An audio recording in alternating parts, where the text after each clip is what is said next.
Hello everyone, कैसे हैं आप सभी। उम्मीद है अच्छे होंगे। Welcome to our channel. तो जैसा कि आप सबको पता है, हम वॉर्स कंप्लीट कर चुके हैं पैट्रिक वाइट का, वुमन टू मैन कंप्लीट कर चुके हैं जूडिथ राइट का, माय प्लेस कंप्लीट कर चुके हैं शैली मॉर्गन का। अब टर्न है योर अटेंशन प्लीज़, जो कि है पीटर पोटर का। इस वीडियो में, आज की वीडियो में हम पीटर पोटर को देखेंगे। पहले तो उनके बारे में कुछ इम्पोर्टेंट बातें होंगी वो पढ़ेंगे, उसके बाद हम your attention please poem that is written by him, फिर हम उस पोएम को देखेंगे। और इस वीडियो में इस राइटर को कंप्लीट करने के बाद नेक्स्ट वीडियो में हम इसके एमसीक्यू करेंगे, तब ये राइटर हमारा कंप्लीट हो जाएगा। तो शुरू करते हैं हम हमारे पोइट की बायोग्राफी के साथ। जो पीटर पोटर का है, जो हमारे पीटर पोटर है, उनका जो फुल नेम है वो है पीटर नेविले फ्रेडरिक पोटर। तो जो हमारे पीटर पोटर है, उनका जन्म हुआ था 1929 में, डेथ हुई थी 2010 में। वो ब्रिटिश बेस्ड ऑस्ट्रेलियन पोइट है। ये चीज़ें आपको ध्यान रखनी है कि कौन सा राइटर हमारा ऑस्ट्रेलियन एबोरिजिनल पोइट है, कौन सा राइटर ब्रिटेन से बिलोंग करता है, कौन सा राइटर किसी और मतलब नेशनैलिटी उनकी किस देश के लिए है, और वर्क किस देश के लिए लिखा गया है। जो हमारे राइटर है पीटर पोटर, उनकी जो फर्स्ट वॉल्यूम ऑफ पोइट्री है वो है वंस बीटन ट्वाइस बीटन, 1961 में उनकी फर्स्ट वॉल्यूम ऑफ पोइट्री है। तो आपको ये याद रखना है उनकी पोइट्री की पहले वॉल्यूम को, क्योंकि इस जो इनकी वॉल्यूम ऑफ पोइट्री है, इसमें वो मॉडर्न सोसाइटी और मॉडर्न सोसाइटी के अंदर अपने एक्सपीरियंस को भी सैटारिकल वे में प्रेजेंट करते हैं। और इसके अलावा उनके कुछ और इम्पोर्टेंट वर्क है, जैसे पोएम्स एंशिएंट एंड मॉडर्न है, अ पोर्टरफोलियो है, द लास्ट ऑफ इंग्लैंड है, preaching to the converted, the cost of seriousness, English subtitles, fast forward, the automatic oracles, millennial fables. तो ये जो वर्क्स हैं आपको एक बार अच्छे तरीके से रीड करने हैं। और उनकी 2 पोइट्री कलेक्शन के लिए ये जो इलस्ट्रेशन है वो ऑस्ट्रेलिया के बहुत ही फेमस पेंटर आर्थर बॉयड ने की है। ये पॉइंट भी आपने, ये फैक्ट भी आपको याद रखना है।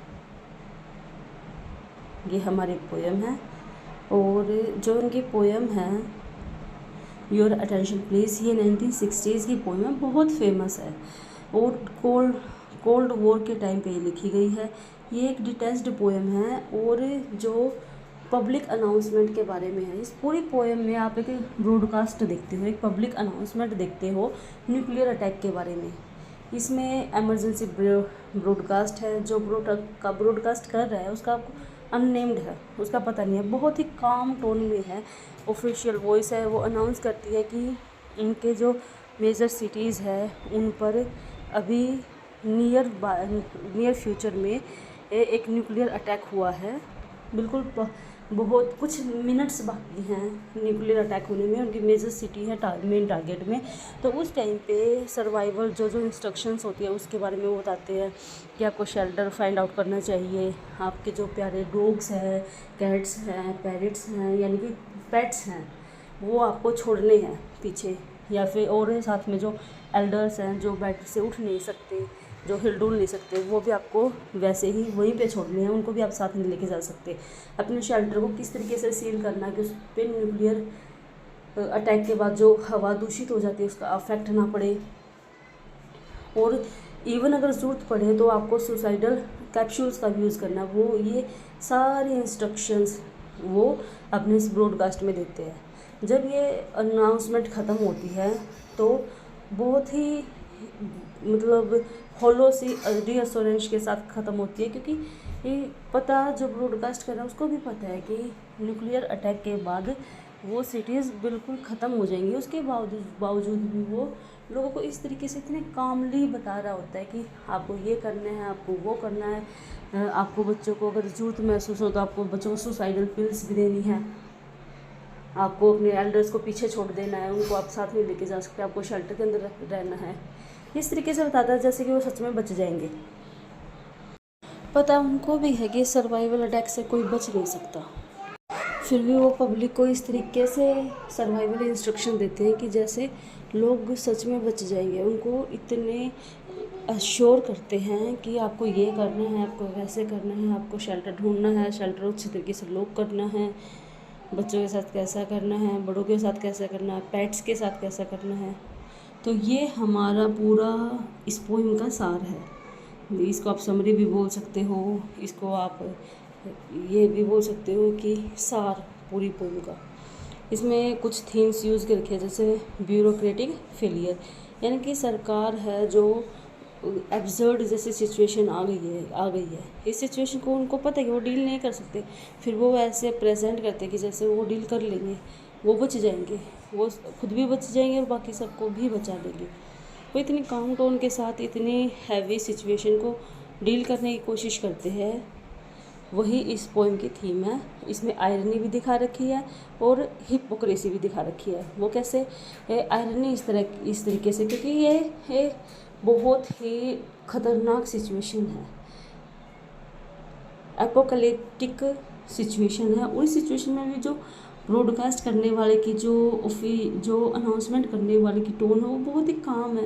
वो आराम से एक एक चीज़ बताता है कि आपको रिलीजियस भगवान का नाम लेना है, अपने अपने भगवान का नाम लेना है और आपको ये काम करना, आपको वो काम करना, जैसे वो एक नॉर्मल रूटीन की कोई चीज़ें बता रहा हो।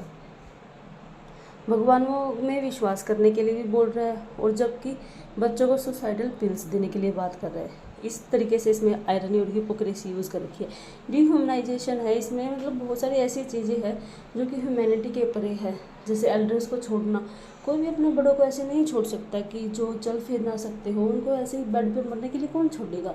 पेट्स को नहीं छोड़ सकता, क्योंकि आजकल दूसरे लोगों से ज़्यादा अपने पेट प्यारे होते हैं, तो कैसे छोड़ पाएंगे उनको। तो ये सारी इसकी थीम्स है।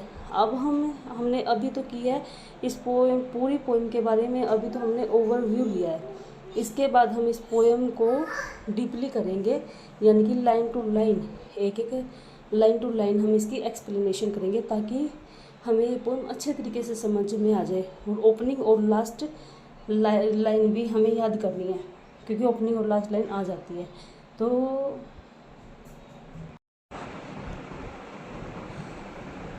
The polar dew has just warned that a nuclear rocket strike of at least 1,000 megatons has been launched by the enemy directly at our major cities.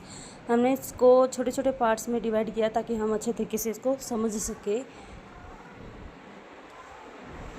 छोटे छोटे सेक्शंस में इसको डिवाइड किया है। जो पोलर ड्यू है, जो उनका डिफेंस सिस्टम है, वो उसने अभी अभी वॉर्न किया है, जस्ट वॉर्न, अभी उसने वॉर्न किया है कि जो उनकी मेजर सिटीज़ हैं उनके ऊपर, उनके एनिमी के द्वारा, उनका जो शत्रु है, उन्होंने 1000 मेगाटन्स का न्यूक्लियर रॉकेट स्ट्राइक अभी अभी की है। जस्ट अभी अभी उनके जो एनिमी ने उनकी जो मेजर सिटीज़ हैं उनके ऊपर एक न्यूक्लियर स्ट्राइक किया है जो अराउंड 1000 मेगाटन्स की। This announcement will take 2.25 minutes to make you therefore have a further 8.25 minutes to comply with the shelter requirements published in the Civil Defense Code section Atomic Attack। जो atomic attack section है civil defence code का, उसमें जो भी shelter के लिए requirement दी गई है, आपको उसको पूरा करने के लिए 8 मिनट एंड 15 सेकेंड्स, अब क्वार्टर यानी कि 15 सेकेंड्स है। ये अनाउंसमेंट है 2 मिनट 15 सेकेंड चलेगी। तो जैसे ही जो ब्रॉडकास्टर है, जो ब्रॉडकास्ट कर रहा है, वो बताता है कि पोलर डिफेंस का जो उनका सिस्टम है उसने बताई है, पोलर ड्यू जो सिस्टम है उसने उनको वॉर्न किया है कि एक न्यूक्लियर स्ट्राइक होगी जो कि 1000 मेगाटन्स की है, उनके एनिमीज़ ने उनके मेजर सिटीज़ के ऊपर लॉन्च कर दी है। ये अनाउंसमेंट जो अभी वो अनाउंसमेंट कर रहा है, पोइम के अंदर ये अनाउंसमेंट दी गई है। ये अनाउंसमेंट 2 मिनट 15 सेकंड के लिए चलेगी। इसके बाद आपके पास 8 मिनट 15 सेकंड्स होंगे जो सेक्शन एटॉमिक अटैक में के अंदर जो डिफेंस जो डिफेंस कोड है उसमें जो रिक्वायरमेंट्स बता गई है शेल्टर के लिए कि आपको शेल्टर लेना है उस टाइम पे, तो उसके लिए जो जो भी रिक्वायरमेंट्स है वो पूरी करने के लिए आपके पास 8 मिनट और 15 सेकंड का समय है। Specially shortened mass will be broadcasted especially shortened mass will be broadcast at the end of this announcement। इस अनाउंसमेंट के बाद एक स्पेशल छोटा सा मास यानी कि एक छोटा सा मैसेज टाइप, कुछ रिलीजियस मैसेज टाइप ब्रॉडकास्ट होगा इस अनाउंसमेंट के बिल्कुल एंड में। जब ये अनाउंसमेंट हमारी पूरी हो जाएगी, हम अपनी इंस्ट्रक्शंस दे देंगे, उसके बाद एक छोटा सा स्पेशल ब्रॉडकास्ट होगा। वो क्या होगा? प्रोटेस्टेंट है जो जूइश है, वे सर्विसेज विल बिगिन सिम्युल्टेनियसली। जैसे ही ये हमारा ब्रॉडकास्ट पूरा होगा, उसके तुरंत बाद जो प्रोटेस्टेंट है, वो जो धर्म के हैं, और जूइश जो धर्म को मानते हैं, उन दोनों की सर्विस बिल्कुल तुरंत शुरू कर दी जाएंगी। प्रोटेस्टेंट अपने धर्म के बारे में बताना शुरू कर देंगे, अपने भगवान का नाम लेना शुरू कर देंगे, जूइश अपने भगवान का नाम लेना शुरू कर देंगे। Select your wavelength immediately according to the instruction in the defence code. Defence code में जो जो इंस्ट्रक्शंस दे रखी है, अपने वेव लेंथ के अकॉर्डिंग वो आपको तुरंत प्रभाव से सिलेक्ट करनी है। यानी कि आप अपने शेल्टर से लेंथ के हिसाब से कितनी दूर है, आपको अपने सबसे पास वाला शेल्टर चूज़ करना है। जो आपके घर के सबसे पास में शेल्टर है, आपको वो चूज़ करना है जितनी जल्दी हो सके, क्योंकि आपके पास टाइम ही बहुत कम है। 8 मिनट 15 सेकंड का टाइम आपके पास है। Do not tell well loud pets including birds. आपको अपने पेट्स जो आपको बहुत ज़्यादा प्यारे हैं, वो पेट्स भी आपको लेके नहीं जाने। उन पेट्स के अंदर यहाँ पे बर्ड्स को भी इंक्लूड किया गया है। अब बर्ड्स को भी अपने साथ लेके नहीं जा सकते। इनटू योर शेल्टर, अपने शेल्टर के अंदर। They will consume fresh air. वे वहाँ पे कुछ नहीं करेंगे, सिर्फ फ्रेश एयर को कंज्यूम करेंगे, उनको आपको पीछे छोड़ के जाना है। Leave the old bed ridden, you can do nothing for them. जो ओल्ड हैं, बूढ़े हैं, बड़े बूढ़े हैं, जो बेड से लगे हुए हैं, जो बेड छोड़ नहीं सकते, जिनको चलने के लिए किसी दूसरे का सहारा चाहिए होता है, या फिर जो मुश्किल से चल पाते हैं, उन सबको भी आपको पीछे छोड़ना है। You can do nothing for them. उनके लिए आप कुछ नहीं कर सकते। ये कड़वी सच्चाई है जो ये पोएम बता रही है। कहीं ना कहीं जब ये पोएम को पढ़ते हैं, ऐसा फील होता है जैसे हम कोई हॉलीवुड की मूवी देख रहे होते हैं, क्योंकि उसमें कहीं ना कहीं उसमें यही चीज़ें दिखाते हैं। जब सुनामी आ रही होती है तो इमीडिएट एक्शन के साथ क्या क्या करते हैं, या फिर अर्थक्वेक आ रहा होता है। हॉलीवुड में बनती है ना ऐसी मूवीज़ ज़्यादा, तो वहाँ देखी है मैंने भी कुछ मूवीज़ ऐसी, तो पोएम को पढ़ते ना वो उस टाइप की ही फील आती है। Remember to press the sealing switch when everyone is in the shelter. जितने भी पर्सन शेल्टर के अंदर आने वाले हैं, जब वो सभी आ जाए, तो आपको ये चीज़ याद रखनी है कि आपको सीलिंग स्विच यानी कि सील हो जाए वो चारों तरफ से, वो आपको स्विच प्रेस करना है। ये चीज़ आपको याद रखनी है। Set the radiation aerial turn on the gear barometer. तो जो आपका शेल्टर है उसके अंदर आपकी एयर को मापने वाला जो बैरोमीटर होता है, वो आपको टर्न ऑन करना है। रेडिएशन का एरियल को सेट करना है। ये सेटिंग्स होती है जब आप शेल्टर के अंदर होते हो, तो उस टाइम की सेटिंग होती है जो आपको करनी होती है। Turn off your television now. अब आपको अपना टेलीविज़न बंद करना है। Turn off your radio immediately. तुरंत प्रभाव से आपको अपना रेडियो भी बंद करना है। The services and. ये सर्विसेज आपकी एंड हो चुकी होगी, क्योंकि जैसे ही रेडिएशन फैलती है, सब कुछ ख़त्म हो जाता है धमाका होने की वजह से, तो सर्विस तो वैसे भी एंड हो जानी है। यहाँ पे ज़िंदगी नहीं बचेगी। ये सर्विस की बात कर रहे हैं। जो टीवी, रेडियो, टेलीविज़न है, इन सब की सर्विसेज तुरंत प्रभाव से बंद कर दी जाएंगी। एट द सेम टाइम, उसी समय पे, secure explosion plugs in the air of each member of your family. जो आपकी फैमिली के प्रत्येक मेंबर के पास जो धमाका होता है, उस टाइम के कुछ प्लग्स होते हैं जिससे कि हमारे ईयर को, हमारे कानों को नुकसान ना हो। उसी समय पे आपको वो आपके फैमिली के हर मेंबर को वो यूज़ करने हैं। Take down your plasma flags.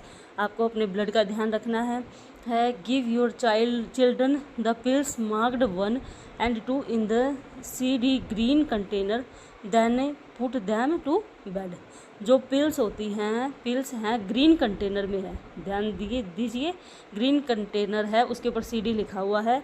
वो आपको अपने बच्चों को उन पे मार्क 1 और 2 मार्क कर रखा है उन पिल्स के ऊपर। वो अपने बच्चों को देनी है और उन्हें बेड पे छोड़ के आना है, बेड पे उनको लेटा देना है अपने बच्चों को।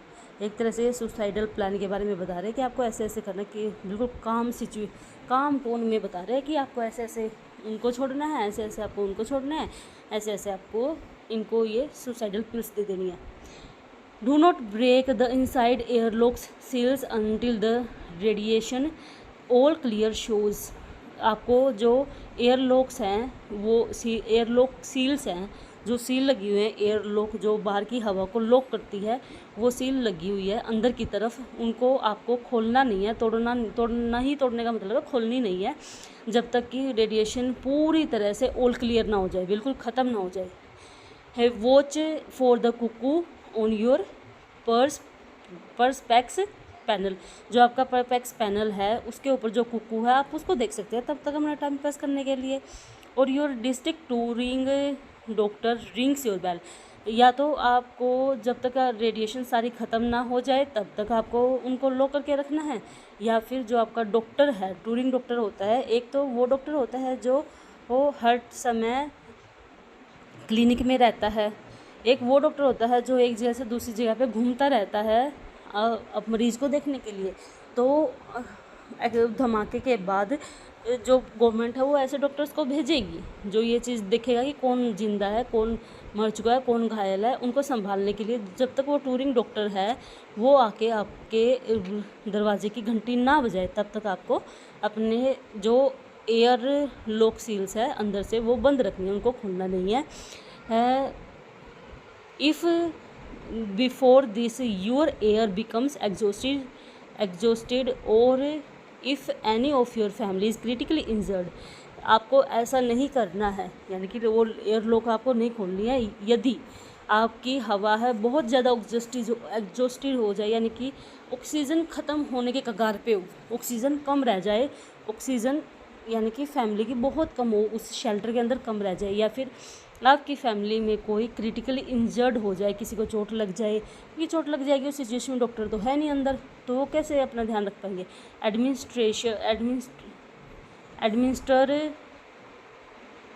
द कैप्सूल्स मार्क्ड वेलेफोर्ज नाम का कैप्सूल है, red pocket in number 1 survival kit for painless death. जो रेड पॉकेट है, ये चीज़ आपको बहुत ध्यान से रखनी है, ध्यान रखना है इस वाली लाइन का, ये एग्ज़ाम में आने वाले क्वेश्चन बनते हैं ऐसी जगह से। तो क्या है इसका मतलब, जो रेड पॉकेट है सर्वाइवल किट के अंदर एक रेड पॉकेट है, नंबर 1 ये प्लेस बता रखी है, जगह बता रखी है, नंबर 1 सर्वाइवल किट है, उसके अंदर रेड पॉकेट है, रेड पॉकेट के अंदर कैप्सूल है, उस कैप्सूल का नाम है वेलेफोर्ज नाम का कैप्सूल है, वो पेनलेस डेथ के लिए है। अगर आपकी फैमिली का कोई भी क्रिटिकली इंजर्ड हो जाए, घायल हो जाए, किसी भी वजह से उसको चोट लग जाए, या फिर आपकी ऑक्सीजन ख़त्म हो जाए, तो आप पेनलेस डेथ के लिए वो कैप्सूल आप ले सकते हैं।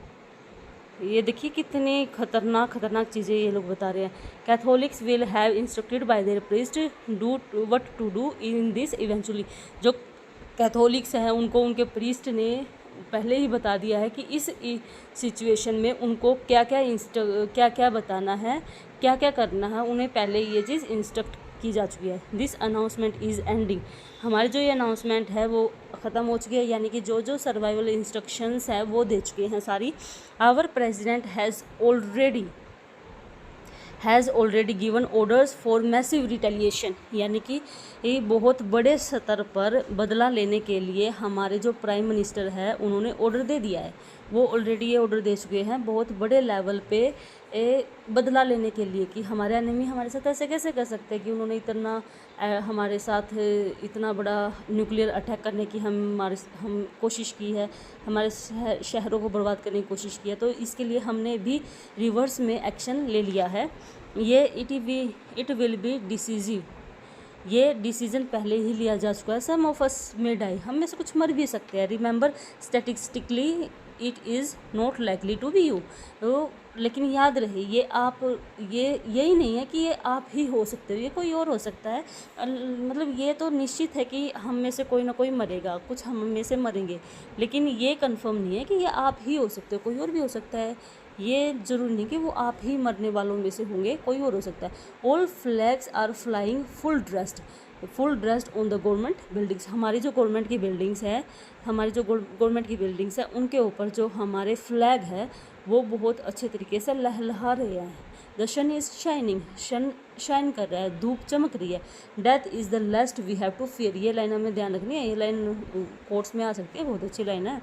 डेथ है वो मतलब डेथ से हमें वो डेथ वो मतलब death is the least we have to fear, जिससे हमें डरना चाहिए ना। डेथ इसका इस लाइन का कुल मतलब ये है कि डेथ से हमें डरना नहीं चाहिए, बहुत कम डरना चाहिए। We are all in the hands of God, हम भगवान के हाथों में है, हमें वो बचाएंगे, वो हमें सेव रखेंगे, हमारे सर्वाइवल का रीज़न बनेंगे। What ever happens by his wish, अगर हमारे साथ जो कुछ भी होता है वो सब भगवान की इच्छा के साथ ही होता है। Now go quickly to your shelter, अब जल्दी से जल्दी अपने शेल्टर के अंदर जाइए। इस लास्ट पैराग्राफ को एक बार दोबारा फिर से मैं बता देती हूँ। All flags are flying fully dressed on our government buildings, जितने भी हमारा नेशनल फ्लैग है हमारी गवर्नमेंट बिल्डिंग्स पे, वो बहुत अच्छे तरीके से सारे फ्लैग बहुत अच्छे तरीके से लहलहा रहे हैं। सूर्य चमक रहा है, धूप अच्छी खासी निकली हुई है। डेथ एक ऐसी चीज़ है जिससे हमें सबसे कम डरना चाहिए। एक लीस्ट होता है, बहुत मतलब लेस तो होता है कम, लीस्ट होता है उससे भी बहुत ज़्यादा कम। क्यों इससे कम क्यों डरना चाहिए? We are all in the hands of God, हम भगवान के हाथों में है, जो कुछ भी होता है भगवान की मर्जी से होता है। इसलिए अब हम अपनी इसको अनाउंसमेंट को करते हैं ख़त्म, और आप सब जाइए जल्दी से अपने शेल्टर में जाइए और अपना बचाव कीजिए। ये हमारी पोएम है, एक बार हम इसका सार भी देख लेंगे। एक बार देख लेते हैं इसके स्टेंजा की सेक्शंस में जो है डिवाइड कर रखे हैं, उनकी एक छोटी सी समरी देख लेते हैं। वार्निंग दे रखी है पहले सेक्शन के अंदर, इसमें जो पोलर ड्यू है डिस्टेंट अर्ली वार्निंग, उसने अनाउंस किया है कि उनके जो एनिमीज़ हैं उन्होंने एक न्यूक्लियर अटैक कर दिया है उनकी मेजर सिटीज़ के ऊपर, अब उससे बच नहीं सकते। दूसरे पैराग्राफ में वो काउंटडाउन यानी कि बताता है कि हमें जो मतलब ये हमारा अनाउंसमेंट है, ये 2 मिनट और 15 सेकंड का अनाउंसमेंट है। आपके पास 8 मिनट है 13 सेकंड है, 8 मिनट 15 सेकंड है, 8 मिनट 15 सेकंड है अपने आप को शेल्टर में छिपाने के लिए। जल्दी से जो सिविल डिफेंस कोड के अंदर आपको जो इंस्ट्रक्शंस दी हुई है, जो बताया गया है, गाइडलाइंस दी गई है, उन गाइडलाइंस को मद्देनज़र रखते हुए आपको जल्दी से जल्दी अपने सर्वाइवल के लिए अपना शेल्टर ढूंढना होगा। तीसरा सेक्शन में वो बताता है स्पिरिचुअल और ब्रॉडकास्ट डायरेक्शंस, इसमें वो ज्यूइश और प्रोटेस्टेंट के रिलीजियस सर्विसेज को शुरू करने के लिए बताता है कि कैसे इस मुश्किल टाइम में हमें भगवान का सहारा लेना चाहिए, जिससे हमारी प्रॉब्लम्स कम हो जाएगी।